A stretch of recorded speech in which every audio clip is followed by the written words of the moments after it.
Assalamualaikum warahmatullahi taala wabarakatuh. Salam sejahtera, selamat malam. Kewalaipe Tachahau, Wanakkam. Yang saya hormati saudara Syukri, seterusnya kepada YB Nurul Izzah, kepada Chen Chung, kepada seluruh barisan kepimpinan dan kepada hadirin dan hadirat yang hadir meriahkan kawasan Red Chair pada malam ini. Terima kasih saya ucapkan. Kita rancang program ini pada saat-saat yang agak akhir dan kita bagi maklumat kepada tuan rumah, ya, saudara Taqiyuddin. Kita kata boleh tak kita buat satu program di sini, sebab sebelum ni banyak kita buat di Sri Rampai. Sebelum ni waktu invoke ada truk itu pernah sampai ke Desa Rejang, PPR Desa Rejang, dan juga pernah sampai dekat Taco Bell. Waktu tu tak ada Taco Bell, tapi dekat tengah-tengah Pekan Setiawangsa pernah sampai. Di sini belum lagi. Ya, jadi kita ambil keputusan untuk bawa truk Ayuh Malaysia pada pelancaran pertamanya di sini. Truk ini sangat penting, saudara-saudara. Sama seperti pada tahun 2018. Ia menjadi simbolik untuk kita turun padang. Kita fokus, saudara Rafizi melakarkan kerusi-kerusi marginal. Apa maksud marginal? Ini maksud kerusi-kerusi yang sama ada kita menang tipis ataupun kalah tipis. Tapi kadang-kadang tak tipis mana. Saya berceramah di tempat Akmal, Johor Bahru. Syahrir Samad hebat tak hebat, dia letak jawatan daripada UMNO pun dia tetap menang Johor Bahru. Saya tanya Akmal, kata, ni kerusi marginal kan? Berapa? 2013, berapa banyak Syahrir menang? Syahrir Samad menang majoriti 10,000. Tak besar, 10,000 je. Saya pun dalam hati, saya kata, okey lah, good luck lah Akmal. Saya rasa dia tak boleh menang. Waktu itu saya ketua Angkatan Muda, kita bincang dengan Rafizi. Kita sebagai pimpinan-pimpinan muda, kita tak cari kerusi senang. Saudara Chang Li Kang bertanding Tanjung Malim. Kita ada Amin Ahmad di Kanga. Dan dalam pilihan raya itu, kita dapat menunjukkan bagaimana kita menang. Bukan saja menang di Setiawangsa, di Johor Bahru, di Tanjung Malim, kita juga dapat rampas Putrajaya. Itu satu sejarah yang tentunya kita kenang sampai ke hari ini. Sebab itu merupakan pertukaran buat kali pertama kerajaan dalam negara kita. Waktu itu dua isu utama yang menangkap imajinasi rakyat. Pertama ialah 1MDB. Rasuah, skandal rasuah berbilion-bilion 1MDB. Kedua ialah cukai GST. Sebab rakyat rasa mereka makin susah di bawah kerajaan Barisan Nasional ketika mana kerajaan rompak dan rampas duit rakyat. Tetapi rakyat semua yang tak pernah bayar cukai pun hari ini kena bayar cukai. Maka rakyat marah dan memilih Pakatan Harapan ketika itu. Kita tak perlu habiskan masa yang panjang tentang 22 bulan. Kita semua kecewa. Sebab harapan rakyat itu terlalu tinggi. Kita bukan datang dengan sebagai pembangkang macam dulu-dulu. Kita ada dasar kita macam sekarang. Ayuh Malaysia bercakap tentang 5 teras. Food security, pendemokrasian pendidikan, perumahan yang mampu milik pendidikan yang seterusnya vocational dan technical, dan juga perumahan yang lebih murah. Ya?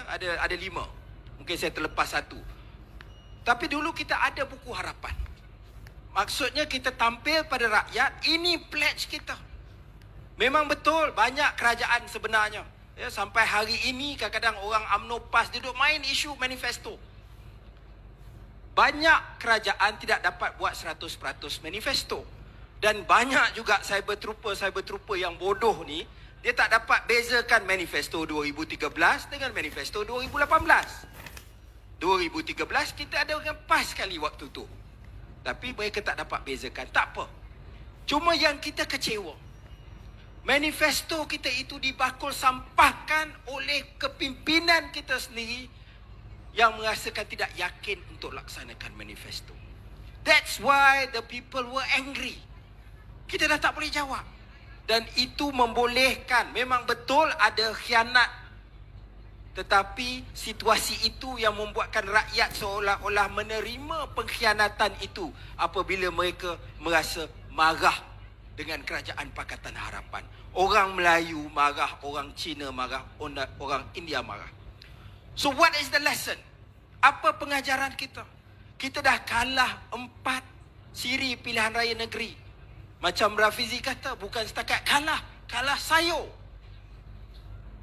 Adakah kita nak give up PAC? Kalau kita give up, ini merupakan antara kerusi yang paling vulnerable. But no, kita bukan tak boleh give up. We cannot afford to give up sebab rakyat nak kita lakukan sesuatu. Dulu mereka tak nampak. They cannot see the direction. Tak nampak hala tuju. Bila kita turun dengan ayuh Malaysia, kita turun dengan hala tuju tersebut. Saya diminta untuk fokus pada isu pendidikan. Bila kita bercakap, dan saya akan sentuh tentang isu kapal dan sebagainya, benda ini tak nampak seksi. Tetapi saya yakin kalau kita bercakap pasal pendidikan, ada 10 orang rakyat Malaysia akan ada 20 pandangan dalam bilik itu. It's very important. Pendidikan ini sepatutnya dijadikan asas untuk kita mengangkat martabat rakyat. Ayah saya dulu daripada kampung, daripada Kelantan. Dia pencen sebagai seorang pegawai kanan kerajaan. Sebab apa? Sebab dia mendapat pendidikan yang terbaik, dia pergi ke universiti. Dan saya ingat ayah saya sampai ke akhir dia masih ada di 92 tahun, dia sentiasa ingat tentang keputusan peperiksaan saudara mara. Makna pendidikan ialah sangat penting bagi dia. Sebab dia tengok bila pendidikan itu baik, dia mampu keluarkan orang daripada kitaran kemiskinan. Hari ini, saudara-saudara, pendidikan yang telah mengangkat Malaysia daripada sebuah negara yang agak membangun menjadi sebuah negara yang ke depan, pendidikan telah menjadi satu batu loncatan. Ya, kita hantar, kalau zaman 70-an, saya boleh katakan kejayaan terbesar pada waktu itu ialah bila kita hantar begitu ramai pelajar ke luar negara. Kita bina universiti, kita buat asrama penuh, buat yayasan demi yayasan, bukan yayasan akal budi macam Zahid Hamidi, tapi yayasan untuk memberikan pendidikan kepada anak-anak di kampung. Dan itulah kelas menengah yang ada pada hari ini di negara kita. Hari ini apa berlaku dengan pendidikan? Pendidikan diguna untuk memisahkan, to divide us, Melayu, Cina, India. Yang saya marah, saudara-saudara, menteri-menteri UMNO yang cakap banyak, kata kadang-kadang pimpinan UMNO yang bercakap nak tutup sekolah Cina, nak tutup sekolah Tamil, kadang-kadang anak cucu dia pun tak boleh cakap Melayu. Sebab international school. Ada yang lebih hebat, hantar belajar overseas daripada tadika. Kan, kita kenal siapa. Maknanya hidup orang UMNO yang di atas totally disconnected dengan reality. Kat Malaysia angkat keris, tapi anak tak boleh nak cakap Melayu. Dan ini satu hipokrisi yang terbesar. Jadi kita tak patut bercakap tentang soal nak tutup sekolah dan sebagainya. The question is, how do we make national schools better? Itu fokus dia. Saya tahu anak-anak saya sekolah kebangsaan.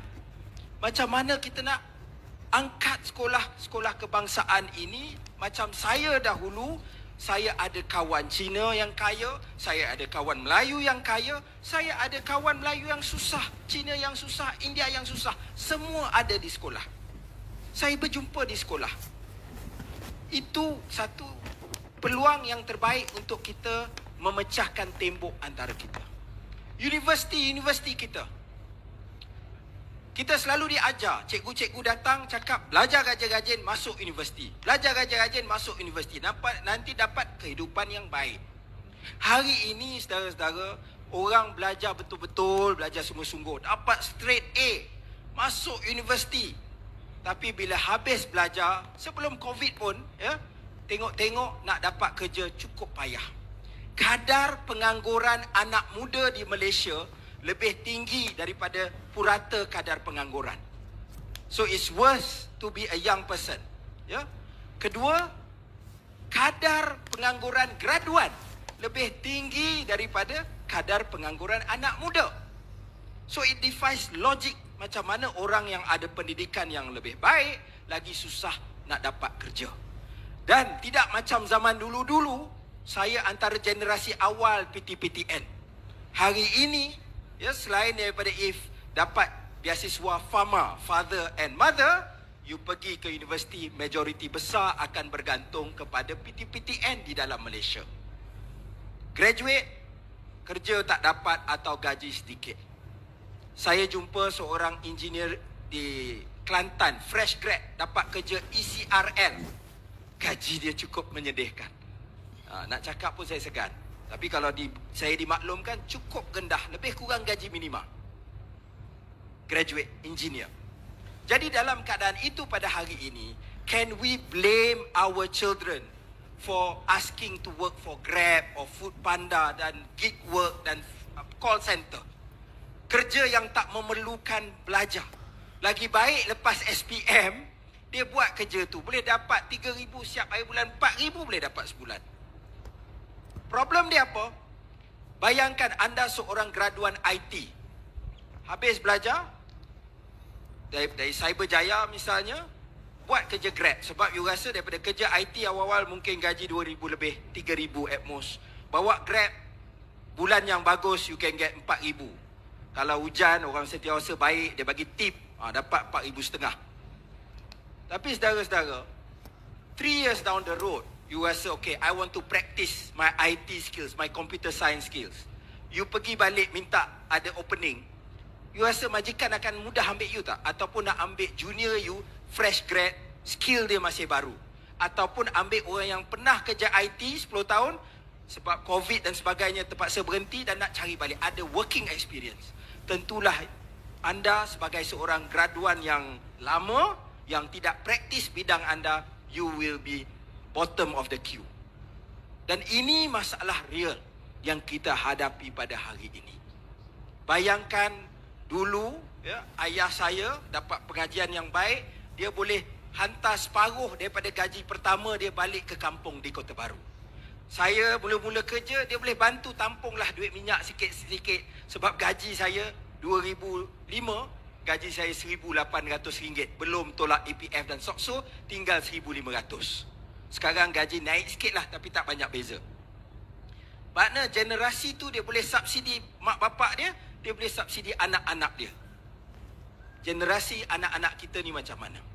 Itu persoalan yang kita kena jawab. Kita rasa mungkin ini jauh daripada politik dan sepak terjang politik. Tapi kita boleh bayangkan, kalau kapal perang nak jaga negara kita, kita boleh baca berita tahun 2020 kapal daripada China masuk dekat Laut Cina Selatan. Kacau kapal West Capella yang dikontrakkan oleh Petronas nak gerudi minyak di kawasan perairan Malaysia. Kapal daripada Australia dan juga daripada Amerika terpaksa datang bantu. Mana kapal kita? Duduk dekat lumut. Saudara-saudara, saya tak kata kita nak berperang dan sebagainya, tetapi tentulah kita kena ada basic defense equipment. Sekarang kita ada kapal yang mana dah keluar surat minit sila laksanakan. Daripada siapa? Daripada Zahid Hamidi. Ini bukan rasuah biasa. Ini satu pengkhianatan kepada negara. Jadi kalau dia boleh buat dekat kapal perang, setakat itulah kita ada kes dulu Rosmah dengan tenaga solar untuk sekolah di Sabah Sarawak. Nothing is sacred. Tabung haji pun dia boleh ambil, duit mara pun dia boleh ambil. Maka saya minta, akhir ini saya nampak momentum tu dah ada. That we are building on to something. Zahid baru keluar permintaan. Dia kata buat pilihan raya cepat-cepat. Sebab kalau lambat, barisan mungkin kalah. Dia bukan apa, sebab lambat nanti lagi banyak keluar surat-surat sokongan dia. Itu yang dia takut. Pilihan raya lambat atau tidak itu bukan kuasa saya. Itu kuasa Perdana Menteri. Tetapi saya harap anda semua dapat kembalikan tenaga dahulu. Kita tidak boleh menang atas kekuatan parti semata-mata. Hari ini keadilan ada 5,000 anggota di Setiawangsa. Tetapi Setiawangsa juga sudah ada 100,000 pengundi. So kita tu ada satu titik je daripada jumlah pengundi yang ada di Setiawangsa. Kita menang tahun 2018 sebab pengundi atas pagar. Kita kalah di Melaka, di Johor sebab pengundi atas pagar. Undi UMNO merosot di sana. Di PRN Johor dan Melaka. Tetapi pengundi atas pagar banyak yang tak turun, sebahagian besar juga ada mengundi untuk bersatu. Makna mereka nak tolak UMNO, tetapi mereka juga rasa ada masalah dengan Pakatan Harapan. So kita kena menangi hati mereka semula. Sebab ini tonggak kekuatan kita. Kita bukan macam UMNO atau PAS. Mereka ada base voter. Presiden dia kata turun undi, mereka turun undi. Tak fikir. Kalau dia guna lagi jual bangsa, jual agama, lagi mudah. Tapi pengundi-pengundi Pakatan Harapan ni critical voters. Dia akan tengok kelemahan kita. Dia tengok kita dapat pikat mereka atau tidak. Kalau girlfriend, ni girlfriend yang susah sikit. Kan?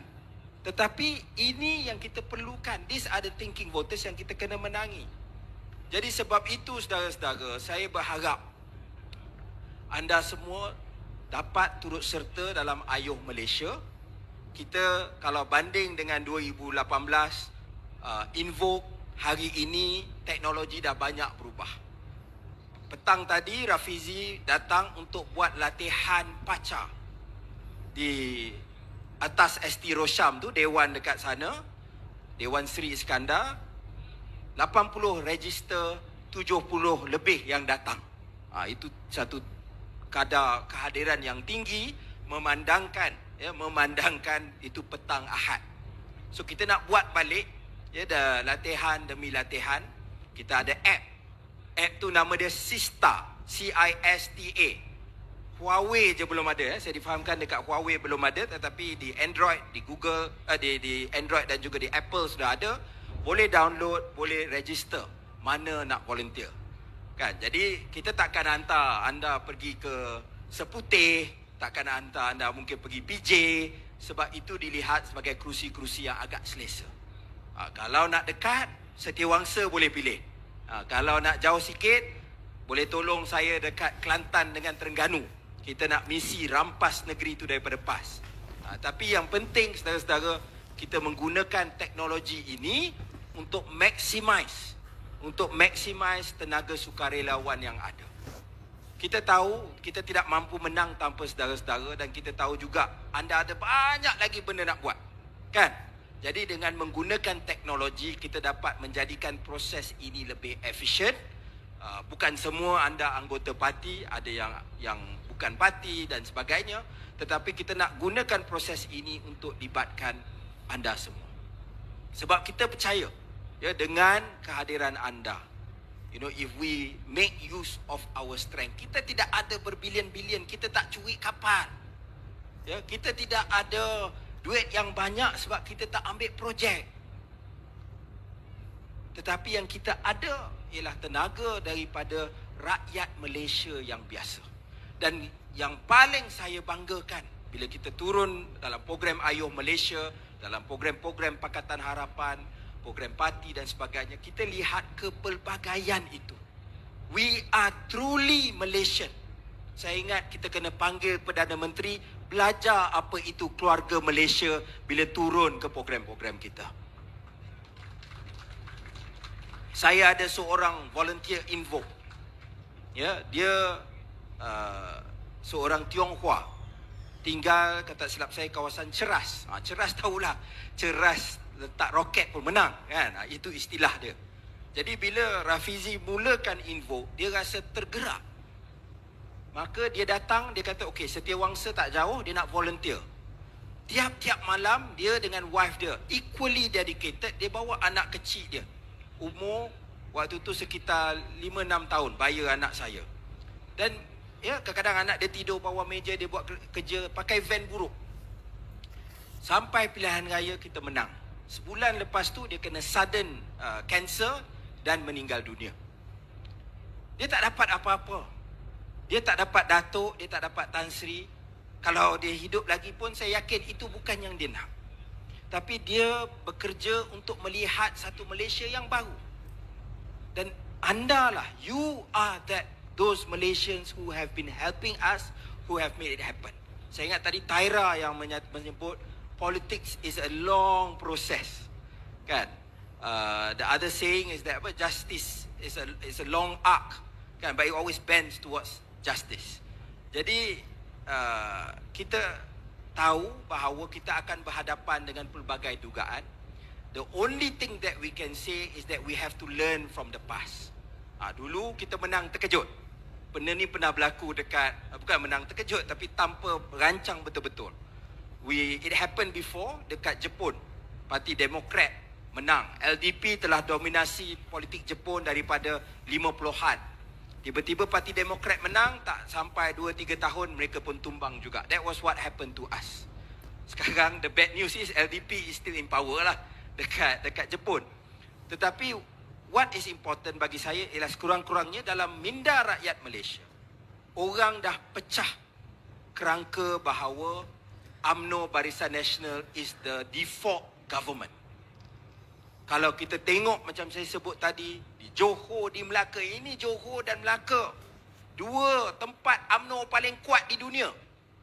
Dekat PRN tu, they did not get new votes. Their votes did not come back to UMNO. That is the most crucial fact. Yang kita kena lihat macam mana kita nak dapat semula undi tersebut.